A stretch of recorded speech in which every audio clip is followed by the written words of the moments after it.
Alors, dans cette nouvelle vidéo, nous allons traiter quelques mots de terminologie couramment utilisés pour la navigation Internet.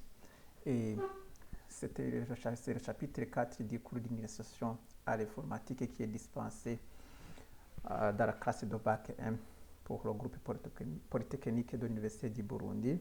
Et ce cours est dispensé par moi-même des collègiennes. Alors, pour commencer,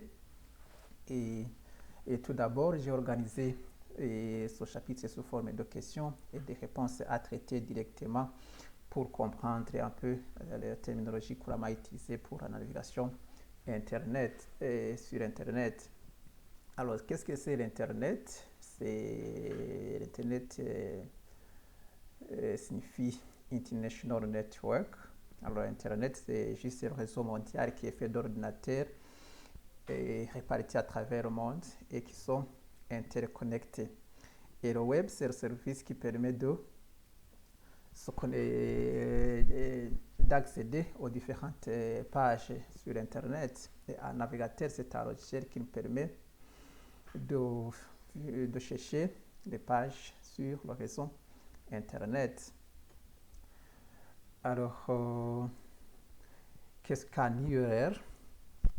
L'URL, c'est juste l'adresse pour chaque page web. En fait, tout comme on stocke les fichiers sur la machine dans des répertoires et des sous-répertoires, et sur le réseau Internet aussi. Et les fichiers sont répertoriés par ce qu'on appelle un URL. Alors, la troisième question, il s'agit de citer les principales parties d'un URL. Il y a d'abord, pour un URL, il y a d'abord la politique de communication ou de transfert de l'information, et qu'on appelle couramment protocole, terme technique. Il y a aussi le nom de la machine qui stocke l'information, tout comme on stocke les fichiers sur une machine locale, sur le disque dur ou bien dans le répertoire home de la machine. Alors, la machine qui doit servir des pages web est connue sous le nom du domaine. C'est un nom qui est attribué et qui sera visible à travers le réseau mondial. Et en définitive, alors, on a aussi le chemin d'accès qui mène vers un document individuel. Alors, la quatrième question, quelle est la différence entre site web et page web? Un site web, c'est un ensemble de pages web, du moins.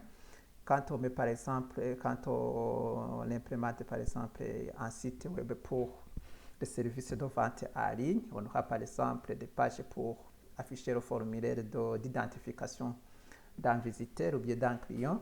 On aura aussi une page pour constituer son panier de produits achetés en ligne. Il y a aussi une page pour effectuer le paiement. Alors l'ensemble de ces pages va constituer alors le site web. Alors qu'une page web est un document individualisé accessible via un URL spécifique. La cinquième question, qu'est-ce qu'un moteur de recherche? Et il faut donner un exemple. Un moteur de recherche, c'est un service qui nous permet de chercher l'information sur le réseau mondial. Et ce moteur de recherche va exécuter son opération en se basant sur les mots-clés que l'utilisateur va taper, et ces mots-clés vont décrire clairement le contenu de l'information qu'il veut avoir en retour, en réponse de sa requête. Et comme exemple, on peut citer le moteur de recherche Google, ou bien Bing et Yahoo, et bien d'autres moteurs de recherche qui existent. La sixième question, expliquer la recherche par les mots-clés. C'est-à-dire, quand on doit faire la recherche par des mots-clés, on va taper quelques mots-clés, quelques mots qui décrivent clairement l'information à rechercher.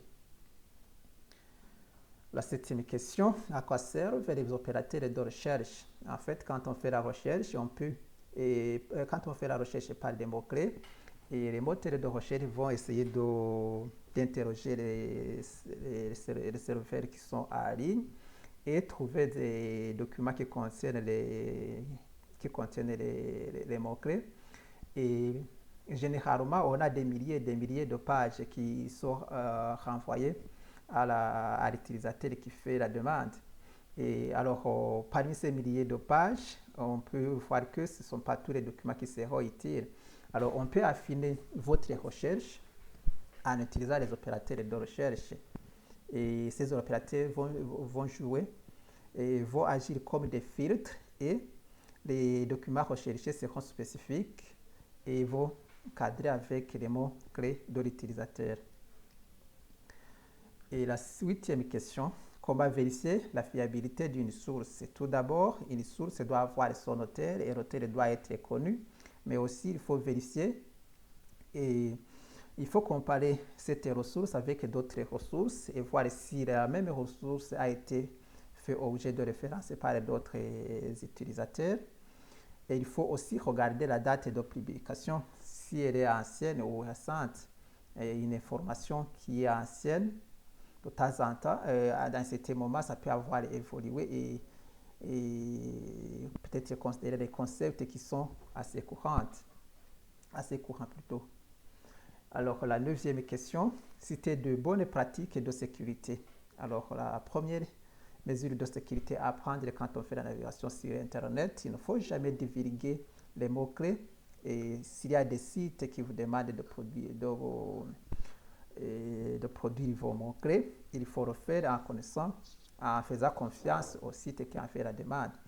Mais aussi, il faut éviter des liens suspects. Si vous avez des boîtes de dialogue qui s'ouvrent automatiquement quand vous faites la navigation sur Internet et qui vous demandent de vous diriger vers d'autres sites ou bien de cliquer pour accéder à d'autres sites, il faudra le faire avec beaucoup de prudence.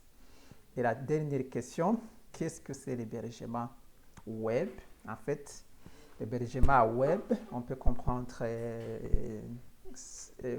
ça tout comme on organise les fichiers sur votre machine. Vous avez tout d'abord un répertoire de base et à l'intérieur de ce répertoire, vous avez des sous-répertoires et des fichiers aussi. Alors, héberger un site web et revient alors à prendre votre site et le rendre disponible sur le réseau mondial via un protocole de communication et aussi un nom de domaine pour la machine d'hébergement et aussi les chemins d'accès et prévoir les chemins d'accès pour chaque document en ligne. Alors, je vous remercie et c'est ainsi que je clôture la vidéo. Merci. À plus tard.